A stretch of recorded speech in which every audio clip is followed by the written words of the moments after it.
Switzerland has no shortage of amazing hikes. You'd be hard-pressed to find a hike here that doesn't have beautiful views. Whether you're exploring carless towns, walking through fairy tale-like valleys, or hiking high up in the mountains, this place is sure to take your breath away.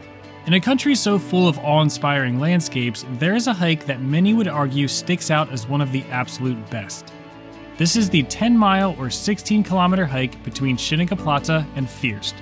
I'll be sharing everything you need to know about this hike, as well as explaining the story behind my personal experience with it. The adventure begins in Grindelwald.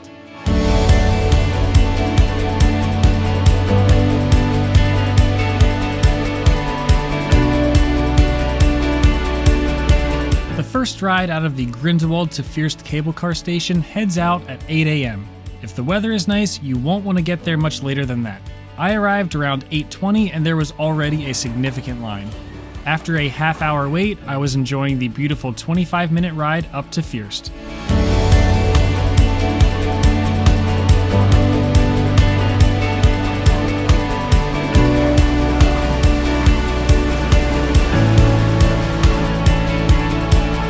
Trails are really well marked in Switzerland, which is great because there are a lot of them.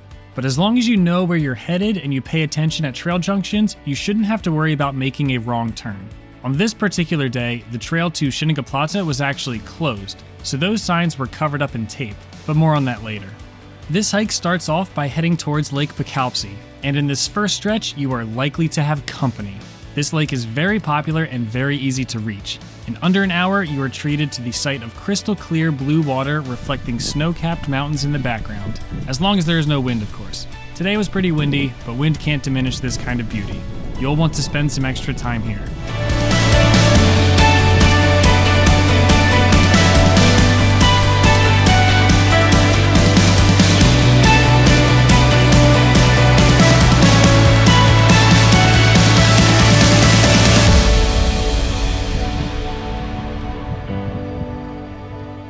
I'm at about, I'm not sure, maybe like 8,000, 8,500 feet right now. Haven't given myself time to adjust to the altitude, so I'm not sure if I'm gonna feel that a little bit later when I get a little bit higher. But for now, I'm feeling pretty good. It's a pretty touristy area, but once you get past Lake Picalpsy, it starts to thin out quite a bit. And now I'm heading up to Foulhorn, and there's still a decent amount of hikers here. The trail is technically closed after Foulhorn, so we'll see what the conditions are, but I am gonna be very careful. My goal is to hike all the way to Schynige Platte, where I can take a funicular back down the mountain. Now it's time to head up this way, up to Foulhorn.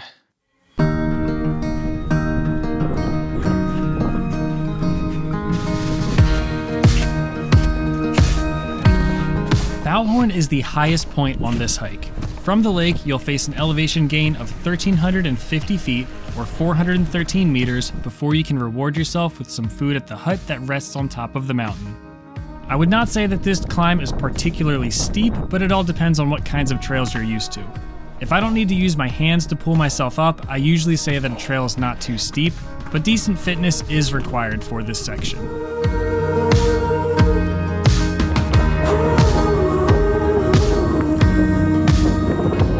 After seeing another warning sign for the closed trail, I decided to talk with the man working at the hut to see if any hikers were going all the way to Schynige Platte.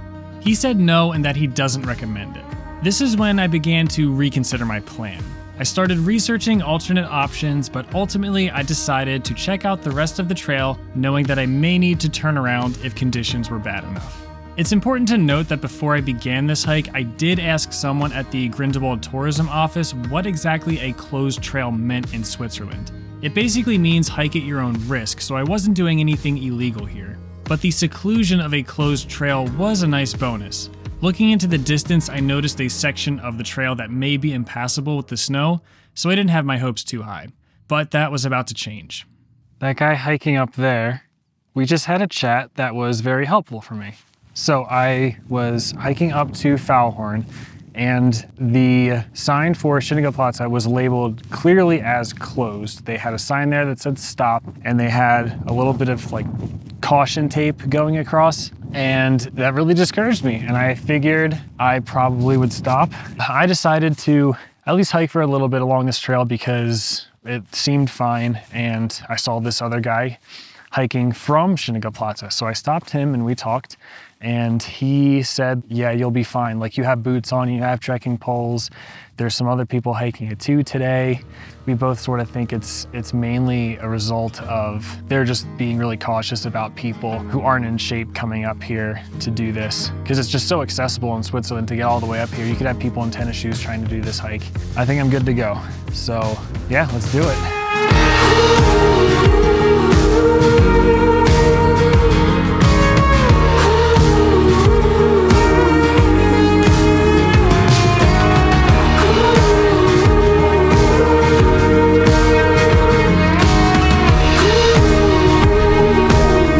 At this point, you may be wondering if you should expect to see this much snow. I did this hike in early July, and this amount of snow is pretty unusual from what I understand. There were some really bad storms that came through here about a week prior, so the snow is sticking around for longer than it normally does. But this is a good example as to why it's always important to check trail conditions before heading out on a high elevation hike in the Alps. It's pretty rare I get a hiking day that looks quite as good as this. It's not what I'm used to. Very thankful for it. Having a consistent and clear view of the Monch, Eiger, and Jungfrau Mountains is one of the biggest reasons this hike is considered one of the best in the country. What would normally be the highlight view of any other hike is the view for the majority of this hike, and it just never gets old.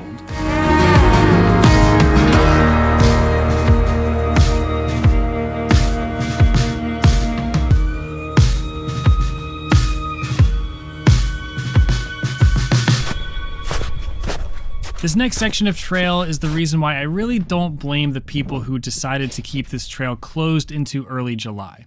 There were these steep sloping sections covered in snow that could turn into a problem if you started to slip. Trekking poles and good boots were definitely helpful, so I'd recommend coming prepared with both if hiking early in the season. After several sketchy snow crossings, I reached the halfway point of this hike, and I was actually able to see my end destination off in the distance. Which was neat, but I was having such a good time I didn't want this hike to be halfway over. I made sure I was taking my time to soak in amazing views from all directions.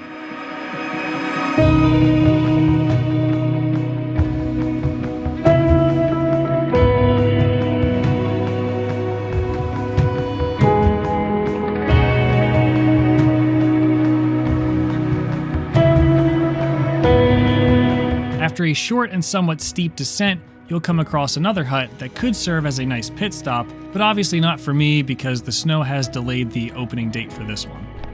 This next section was a little tricky to follow. Because of how uneven the terrain was, I don't think I was on the trail. Everyone was just kind of finding a safe way to cross this stretch, not really knowing where the trail was. There were a few more reminders of why this trail remained closed with steep and potentially slippery drop-off areas. Even though I learned through talking with other hikers that there was no clear indication that this trail was closed if you were hiking from the other direction.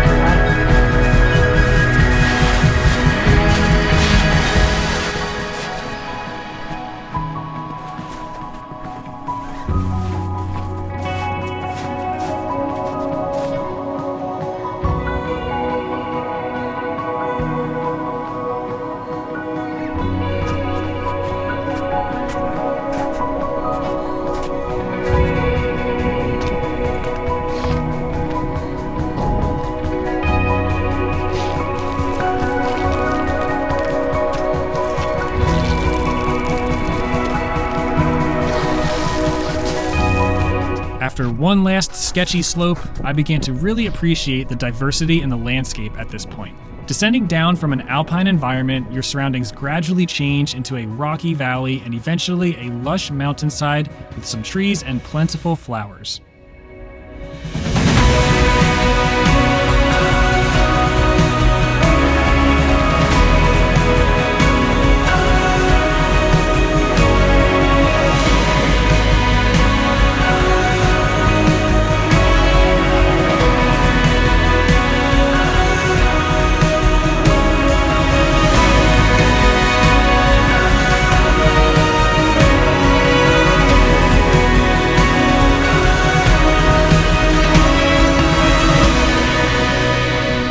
It felt fitting that the closer I got to my destination, the more beautiful and vibrant my surroundings became. After being hidden for a while, views of the Eiger, Monk, and Jungfrau returned more beautiful than ever. The different layers and variety in these mountains is amazing.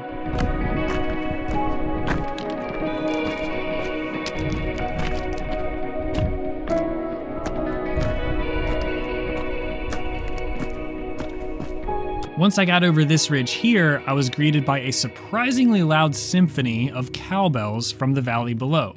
On the other side of the valley, I went on a short side trail to get a fantastic look at the town of Interlaken, which rests between the emerald-colored waters of Lake Thun and Lake Brienz.